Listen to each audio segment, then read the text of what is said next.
Welcome back to AIWF Mid-Atlantic Breakdown episode. What is this, 9? 9 is what 9. your Zoom meeting said. Man, that is insane.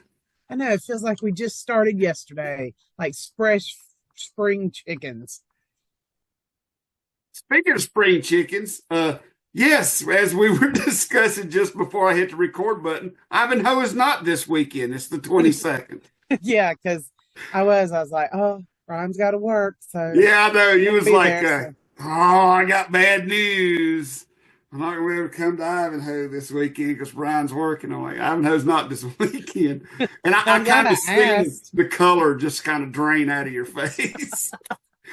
Oh It's not Lord, the show, it's the location. Just for it's anybody the watching location. this that gets butthurt over what we're talking about. It's not the No, show, it's it's the the location. sh- the show is fantastic. The place is fantastic. The people are fantastic. Like everything there is fantastic.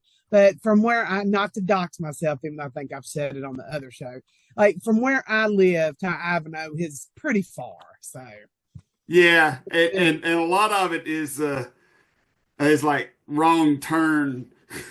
yeah. Well, and coming down that mountain, because we come straight down 77 Yeah. and stuff, and so I don't like coming down that mountain. Well, don't feel bad if you can't make Ivanhoe for whatever reason. Even if you make one up, it's okay. Oh, You yeah, get a don't tell me. pass in Ivanhoe because of that reason. Well, I've set y'all up very well with just having to to edit names and stuff. So Let me tell you what I do. Oh, see, oh, that's right. You haven't got a hold of the equipment since I had to run it, which I appreciate. I do not appreciate the fact that I had to run the equipment in for the second day of the anniversary show. But I digress. Uh, people have things they have to do. I know, I know. But just so you know, I was editing lower thirds as they were coming, as they were getting ready to come out. So I've done that before because I yeah, that happens sometimes. Yeah, I would. So I'd be like, okay. I'd look at Darren. I'm like, who's next? He'd tell me, and I'd be typing. While I was typing in the lower third, their music would hit, and I'm like, and then I'd just get it in. Now there's a couple of them I didn't get in, and you can see them pop up after they're already in the ring.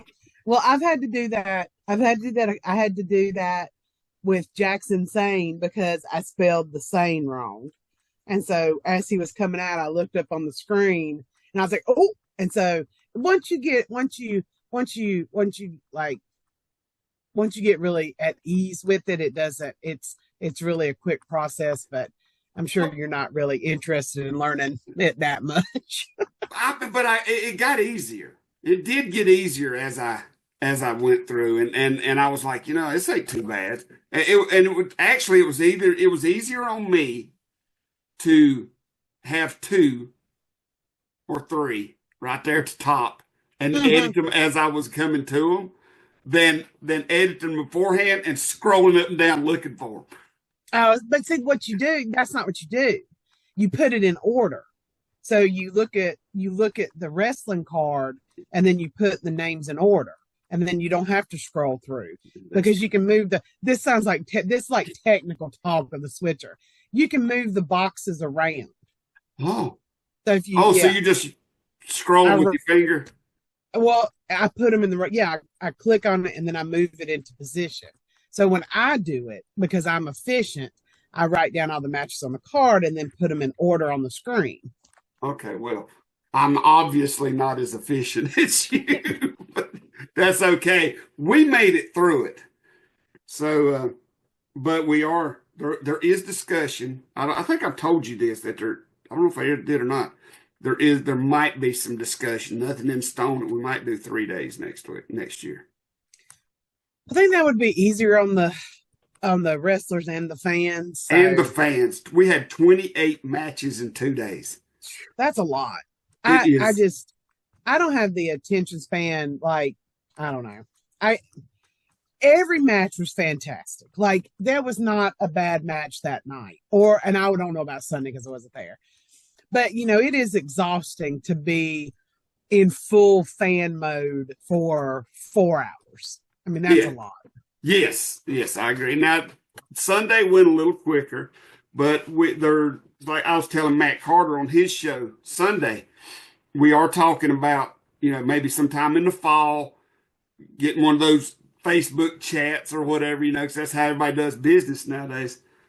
Uh, and discussing some things we can do because I would love to have on Friday night matches and a Hall of Fame ceremony.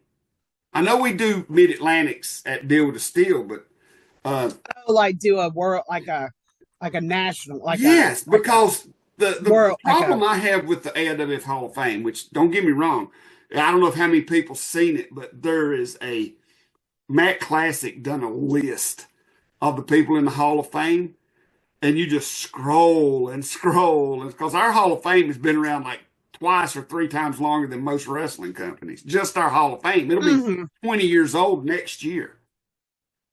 So, and that's just our Hall of Fame. But I wonder if we can get. What if we can get? What is that thing they do? Where you pay people to come on and give you a message? Cameo. Yeah, I wonder if we get people doing Cameo congratulating us on 20 years of the Hall of Fame. I'm sure you could probably anybody. They'll do anything you want to do for the right amount of money. I want porn stars to do ours. I won't discuss my Ric Flair cameo that my friends and I did for another friend. So, but I think, like I said, I'd like to do the Hall of Fame, and the biggest issue and that I have with our Hall of Fame is the fact that it's so concentrated with wrestlers from the Mid-Atlantic area. There is a few from other areas, but it's so, you know what I'm saying? And I know some of these, a lot of these companies have been around long enough to have Hall of Fame people in them. And how long has the Federation been going? So, it would make sense to have like a Mid-Atlantic Hall of Fame and then the Federation's Hall of Fame. So I think that would make a lot of sense. Well, and I know it's because the AIWF started in the Mid-Atlantic. It started here. I get that, and we are the oldest, and then we have the guys from the '90s that go in, but there's other people that have made impact somewhere. So I'm gonna really push for a broader Hall of Fame, and starting next year. So we'll see what happens. I usually don't say you have a good idea, but that's a pretty good idea. I kind of like it. So I wasn't able to go on and get a bunch of pictures, so to speak, of the matches from the latest episode, which aired last night, March 11th, 2025. We're taping this on March the 12th, 2025. And I don't know if you had time to not because my yesterday was my children's 16th birthday. So forgiven, but we've got to where we do a lot. I think we do a little better when we talk anyhow, just chit chat. Well, and it's not like I don't know what the matches were like. It's not like we're looking at something that I haven't seen. And yet again, there's another excuse why I didn't do something. Now that's like 3 excuses in a row. I know, and we're only like 8 minutes into the show. Oh my God. But, and I don't know if he can hear us, but our guest has entered the room and he'll be coming on after commercial. So stay tuned for that. You'll like it. But anyway, I did take one picture from the episode because this guy wrestled in both matches of this episode. So let's take a look at him. And I want your opinion on this cat right here. He's not from around here. He's not a Mid-Atlantic guy. But the AIWF International Champion, and I cannot pronounce his name, Paola Parisi. How do you say it, Brian? Paolo Triasi. Yes. Well, I call him Starcoat, but this is the only picture I pulled because this guy wrestled both matches on the latest episode, and it was because he was in a four-way, a fatal four-way, I think it was, from one part of the show, and then this match here was that of International Champion. He wrestled Buddy Flowers in it. which was a fantastic match. So give me Like your it opinion on this guy here. was I didn't get impressed. to watch him. I mean, he wrestled on Sunday too, but you know what I'm saying. It's crazy for me. I want your opinion on this guy, and you can ask Brian over to the side there too. What he thought. I was really impressed with him. Like I would just I would just watch this episode to look at his jacket. He had one of the coolest jackets I think I've ever seen in independent wrestling. It was fantastic. So I was really impressed with his match with Buddy Flowers. You could tell this guy has a lot of experience and the attitude to go with it. So he wasn't really a fan favorite per se, but he was definitely a presence that night. Well, What'd that's you one think, of the Brian? things that the fans Brian, around what'd here you think? like so much about this anniversary show is they see talent from all over the world come in. And like I said, this is the AIWF International Champion. And I think he's from somewhere up north, or I can't remember. Up can't. Was he from Canada? Yes. And the reason he wrestled twice is because he had two belts and was defending Yes. both of them. Oh, okay. Thank you, Brian, off to the side. Brian, unless you couldn't hear that. He was on there twice because he has two belts that he defended both of them. So And he has both the those title international title. defenses, and both those title defenses are on this week's episode of the AIWF Mid Atlantic. So you get to see him twice at his star coat. Yeah. Very yeah. That's the one good thing about and we say this all the time about this anniversary show is there's just so many people that come in that you just don't get to see in Mount Airy. Coming from all over. I mean, you got the shirt behind you all over the world. Yeah. We had people, remember there was the guy, I don't remember his name, who just spoke Portuguese or French.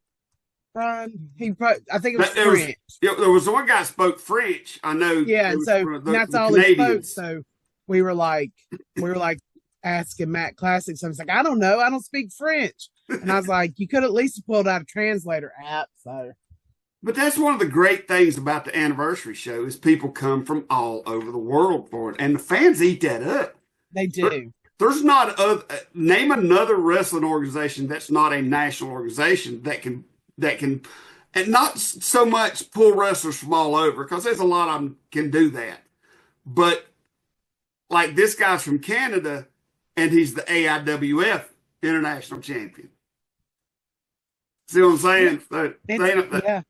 There's not many companies independent wise that can do that. And he defends that belt in Canada. So there you go. There's that. An actual international champion, not Right. international by name only. Right. Or intercontinental by name only, or I don't know, of all the other weird ones that are not more world. I mean, how many places do you see around here that say they have a world belt and it's always in North Carolina? Right. I mean, we have a world title, we have a world champion, and it's they wrestle in two counties or whatever. You know what I'm saying? Or one town. Yeah. And that's one thing I can say about us. Back before the affiliate program, we never called our title the world title. It was the AIWF heavyweight title. Right. We didn't call our title a world title until it actually was. Yeah, which is great. I mean, we wrestled in other places too, like not worldwide, but we went to several different states and West Virginia, Tennessee, South Carolina. But yeah, it's fans are not dumb. They know if your title is actually a world title or a title in your one state. So they know that stuff. So well, and like I've said it before and I'll say it again, if there's anything that anybody out there wants us to talk about on the show, send me a message, Rick Diesel, Reagan Danzig. You can send us a message on Facebook, or you can send a message to the AIWF Mid-Atlantic Facebook page, and we'll answer those questions. So, but in the meantime, we're going to take a quick commercial break, and when we come back, we are going to have our guest in the room with us. So I'm excited. we'll be right back. Jimmy Valiant, Boogie Woogie Man. Legendary Boogie Woogie Man. Wait a minute, baby. Wait a minute. Hang on. What are you doing around What was that going there, bud? This is our neighborhood. You done made young man's game. You should be retired, Boogie. Wait a minute, boys! Let me take a bite of my king dog. You say King Dog? King Dog? Is that what you said? What? What happened?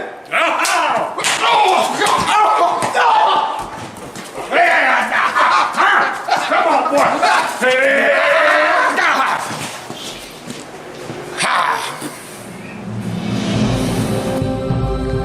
Don't let hunger bully you. Get yourself a king dog, and you too can become a super hunger fighter.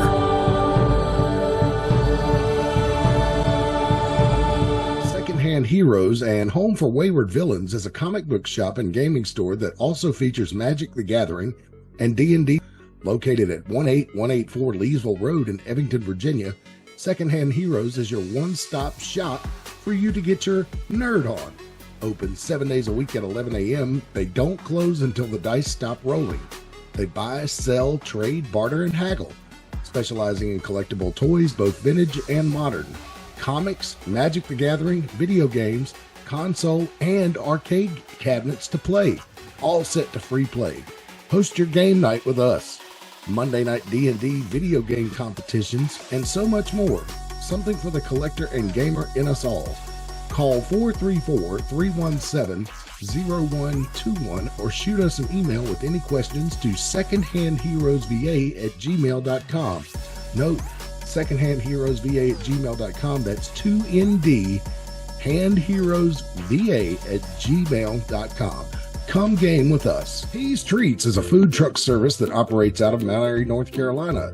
They serve decadent, delicious ice cream treats, hot dogs, chicken tenders, chicken sandwiches, nachos, funnel cakes, and so much more. They can be in multiple locations at the same time, available for festivals, athletic tournaments, concerts, or any gathering. When it comes to delicious quality and reasonable prices, you can't go wrong with Tease Treats. You can find out more about Tease Treats at facebook.com/Tease Treats, or you can give them a call at 336-755-8204.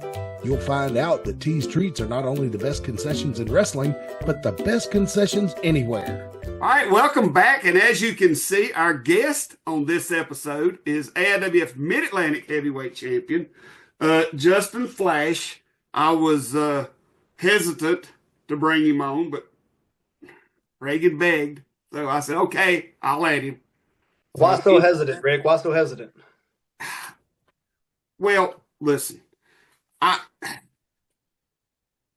you're a pain in my butt, Justin Flash. All right? You're just a pain. I'm sorry. After all these years? Yeah, after all these years. How long have you been with the AIWF? 2006.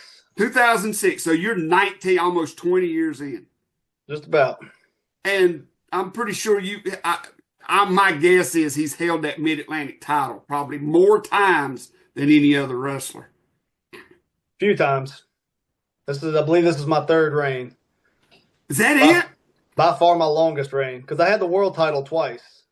Which one did you win from? No, it had to be the Mid-Atlantic title you won from J.D. Anderson. That was the Mid-Atlantic heavyweight title. That was the second time I won it. I beat Lewis Moore for it the first time when Pure Pro Wrestling and AIWF were together. Yeah.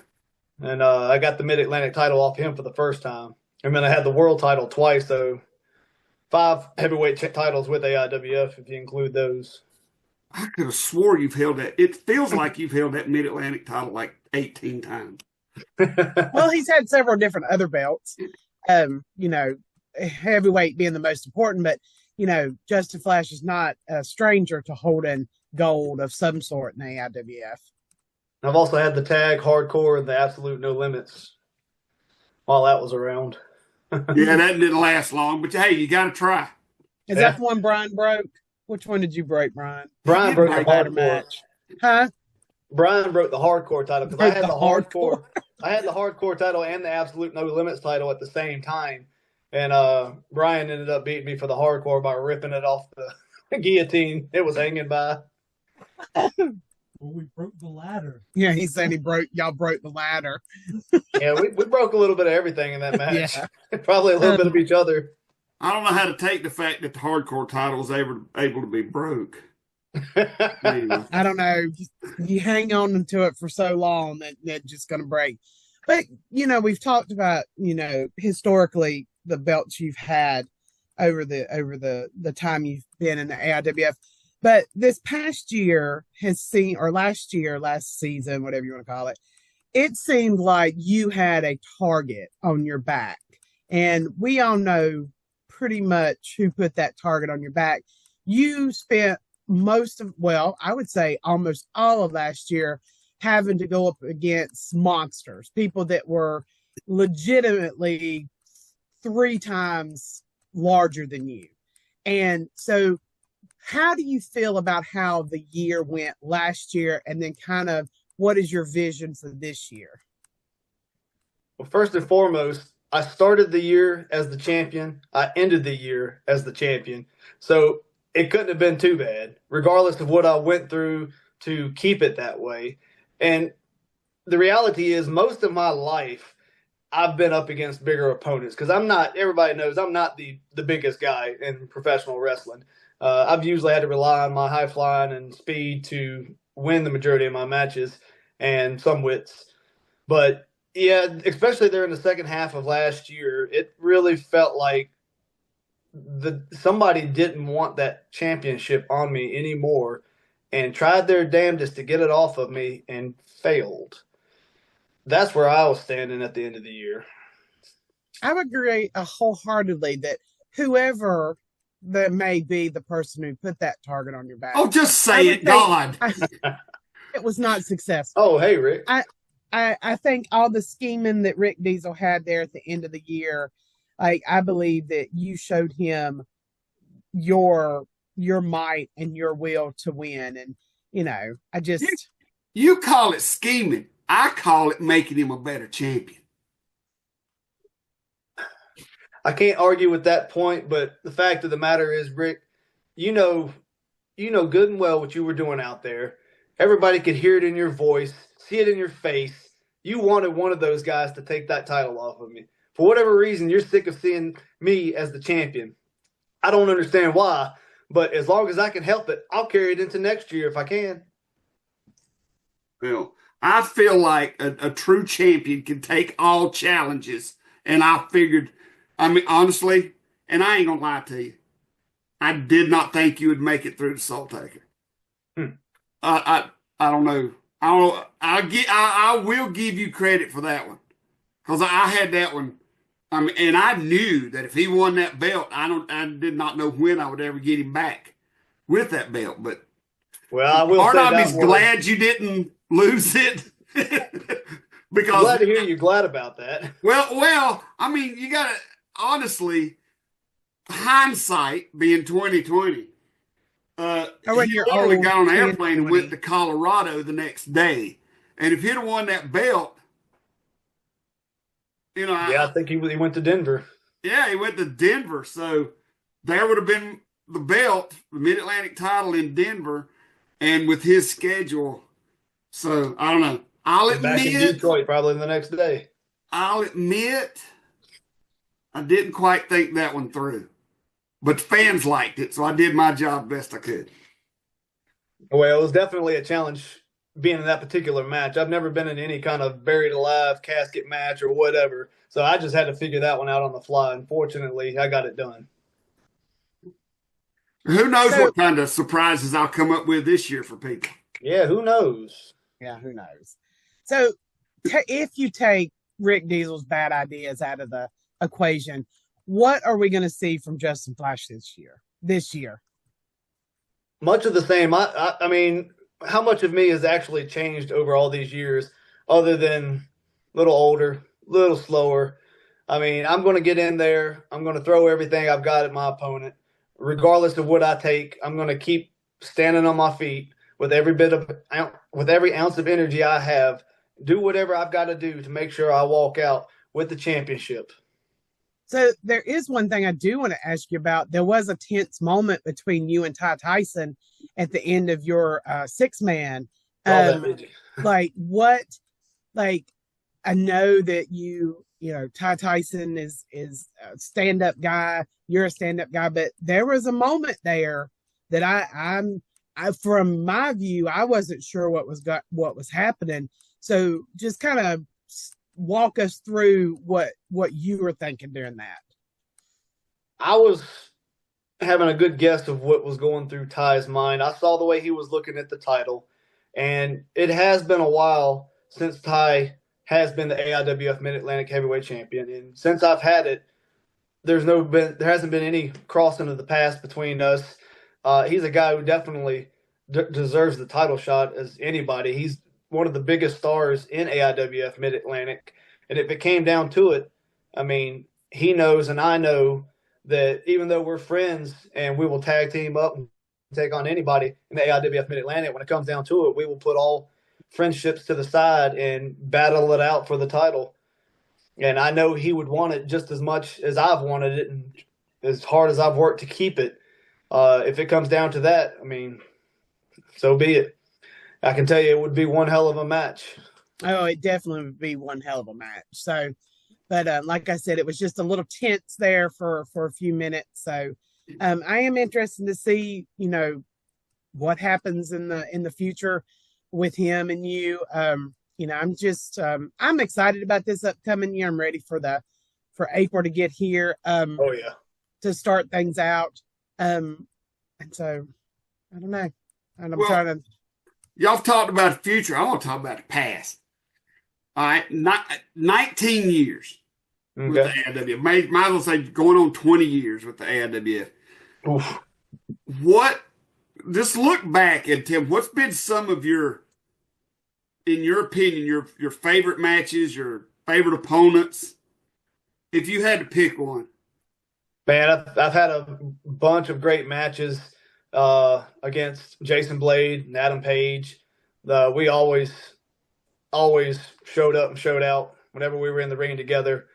I've really enjoyed working against everybody in the AIWF. I can't remember hardly ever having a bad match. The competition, the AIWF, has always been great. It's hard just to pinpoint like what's my favorite match. If I had to pick a moment, I guess it was when I was wrestling Sweet Daddy for the United States title, and Alpha Omega decided to come out and make fun of us and make light of us.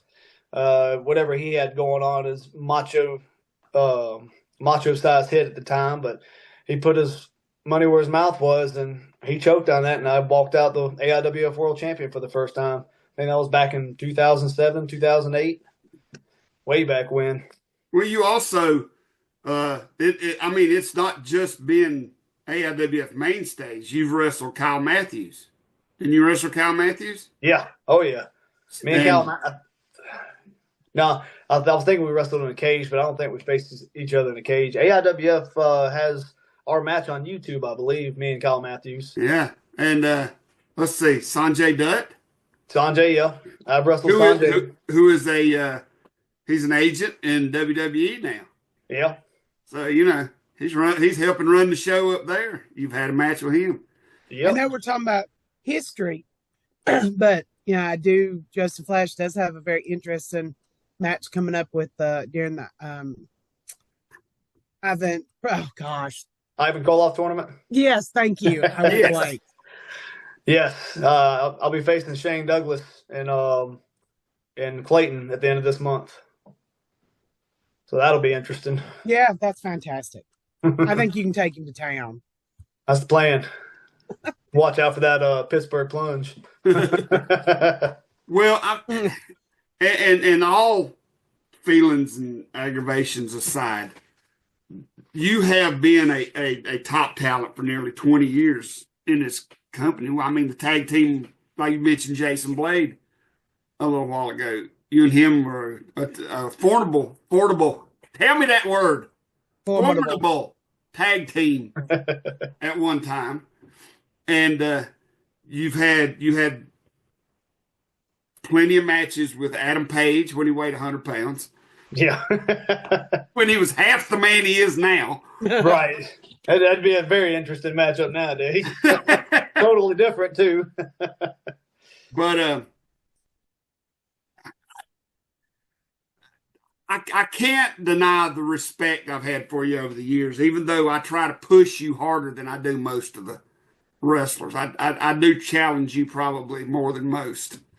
But that's because you've been around for a long time, and I don't know. Well, nobody gets anywhere by things being easy. I mean, challenges push us to become stronger and better, and that I can be grateful, I suppose. Well, there you go. I All right, guess so. we're down to about a minute, Reagan. You got anything? No, left in I'm it? just I'm excited to see where Justin Flash goes this year. I'm hopeful that we'll see him put you in your place and and have a good beginning of the year. See, I try to say nice things, then don't do me no good anyhow. So anyway, Did I see correctly? April 5th is our spring jam. yes, we're I thought I kicking it saw off that. for Spring Jam this year. Oh man, lead off. Yeah, so it ought to be good. Anyway, all right, Justin, thanks for stopping by. Reagan, as usual, been fun. We try to keep this one a little short so we can get everything in. But for Reagan, Justin Flash, this is Rick Diesel, and we will see you next week on the AIWF Mid-Atlantic Breakdown.